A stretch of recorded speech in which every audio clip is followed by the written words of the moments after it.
ఒక సంచలనాత్మకమైనటువంటి అంశం. ఇది నిజమేంటన్నది తేలాలి. విషయం ఏంటంటే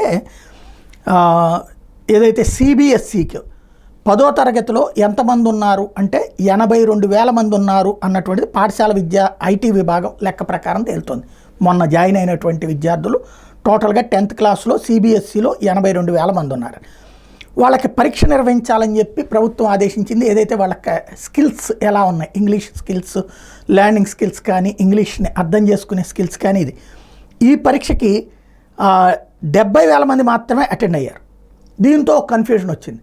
ఈ సందర్భంగా అట్లట్లా ఉంది 82,000 మంది అంటే 70,000 మంది ఎందుకు అటెండ్ అయ్యారంటే కొంతమంది రాలేదు అని చెప్పారు. ఫైనల్గా మంగళవారం నాడు ప్రయోగాత్మకంగా ఆన్లైన్ పరీక్ష నిర్వహిస్తే వాస్తవంగా ఉన్న విద్యార్థుల సంఖ్య 77,000 తేలింది. అంటే 82 అని చెప్పారు, 77 మంది ఉన్నారని తర్వాత ఇంకో లెక్క ఇచ్చారు. ఫైనల్గా పరీక్ష రాసిన వాళ్ళు 70,000 మంది. ఇది ఎక్కడి నుంచి ఇట్లాగే ఎందుకు తేడా వచ్చింది అన్నటువంటిది ప్రధానమైనటువంటి అంశం. ఈ కుంభకోణం మీదన ఇప్పుడు విచారణ జరపాల్సినటువంటి అవసరం వచ్చింది.